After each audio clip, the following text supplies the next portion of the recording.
Well, thank you. And thank you guys so much for this opportunity. And this is wonderful what you've been doing to allow people to share their hope and their experience and their strength with everybody in this time right now is very difficult.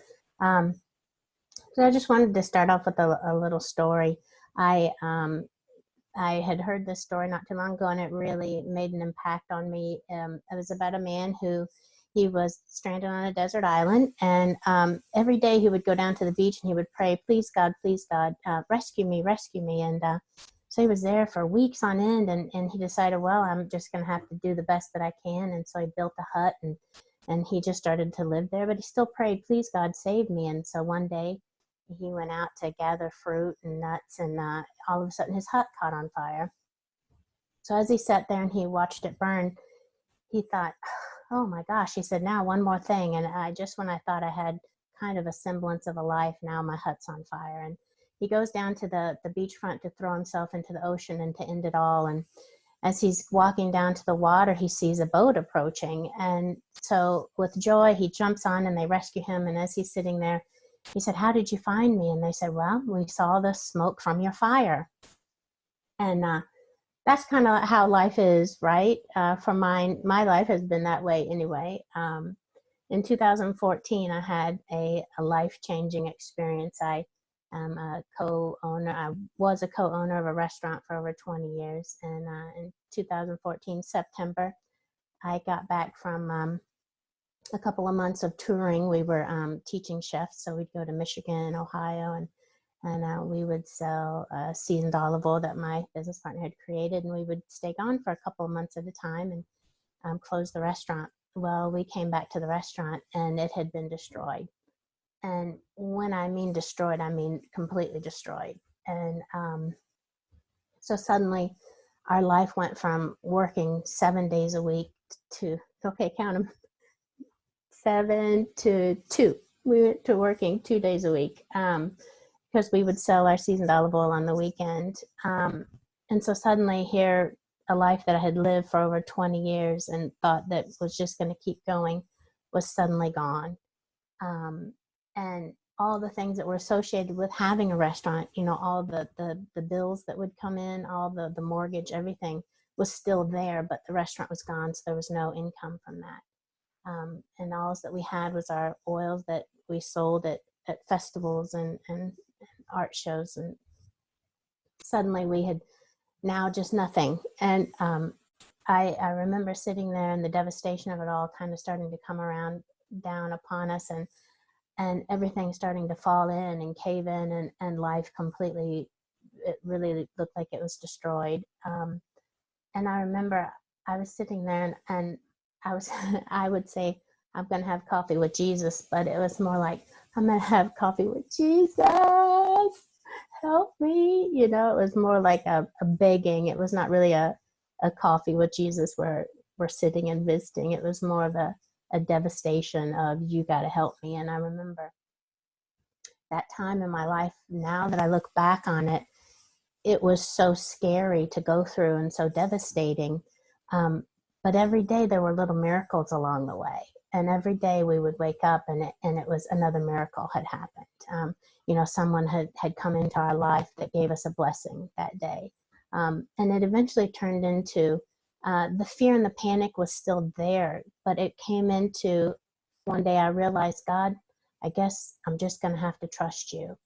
And I remember thinking how funny that sounded of, I guess I'm going to have to trust you, God. Well, like if you're going to have to trust somebody, I'd say God's probably a pretty good one to trust. And so it really turned into more of a time of looking for miracles. And so I started playing a little game with God, and I would say, God, show me today your blessings. Show me so that I can see in real life, in real time, that you're there, that you're here for me, and that you haven't left me. And so I would start praying. I'd say, send me a sign. And so I would say, send me butterflies. And so that, you know, I would see butterflies. And so I started doing this every day, and I started making them harder and harder, because it's like human nature, right? We're like, oh, that butterfly was probably going to be flying by anyway. And so I started making them harder and harder.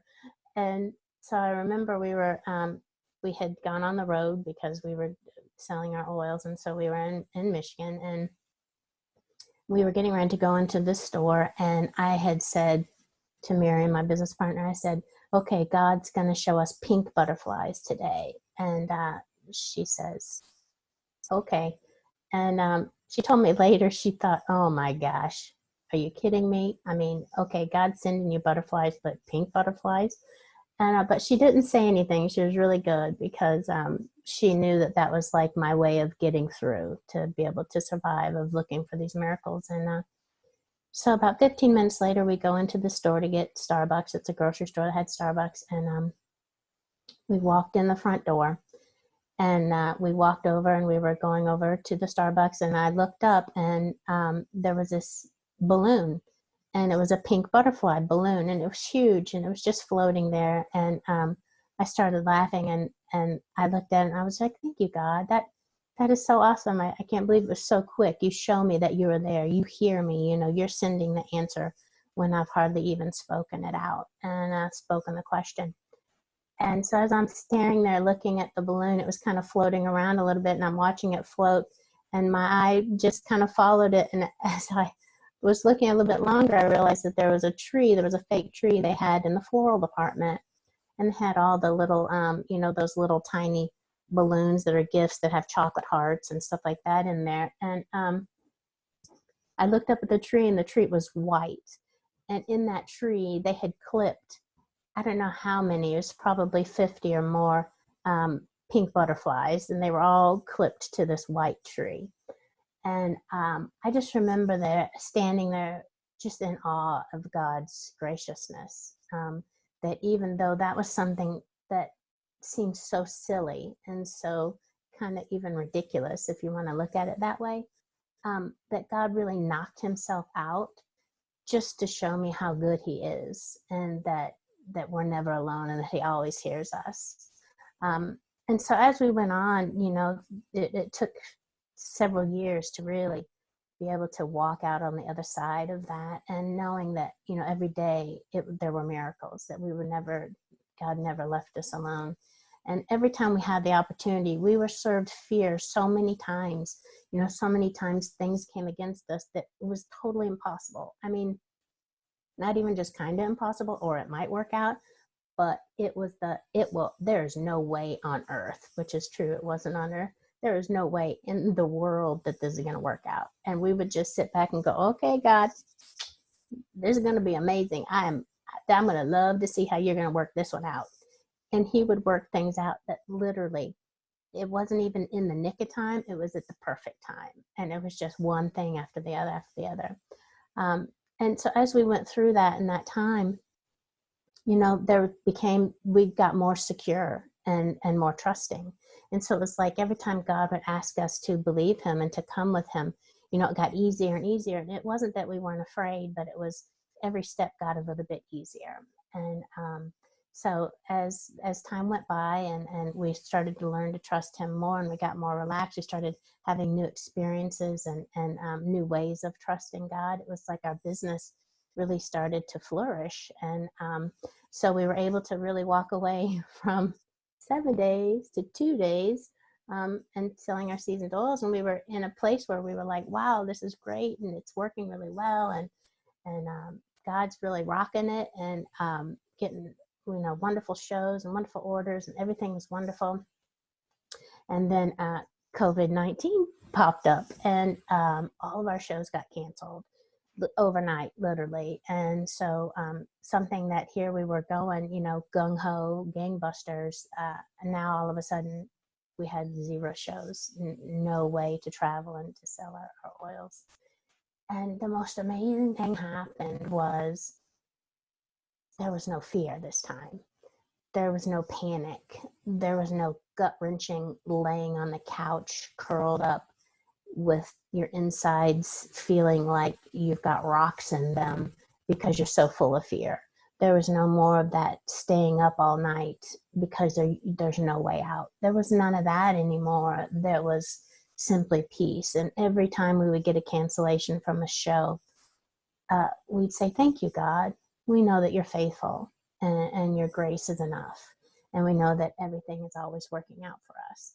And it was really just one of those things that really, once I got quiet and I started listening, I started seeing more opportunities and more things to come about. It's really taking that moment to bring peace and to not allow to eat that fear that's served to you. And it is a choice. And I just thank God every day that even when fear is served now, I don't have to take as big a helping of it. I can say, oh, yeah, I remember how that tastes. Now I can scrape that off my plate. And, before I would be served fear, and could be in the middle of a whole plate of fear before I'd realize, wow, hey, I don't have to eat all this, and scrape it off my plate. But I would try to pile like joy and Thanksgiving on top of that fear. But sometimes, as you know, when you scrape off your dinner and you put your dessert on there, sometimes you still taste a little bit of your dinner if you're eating on the same plate. And so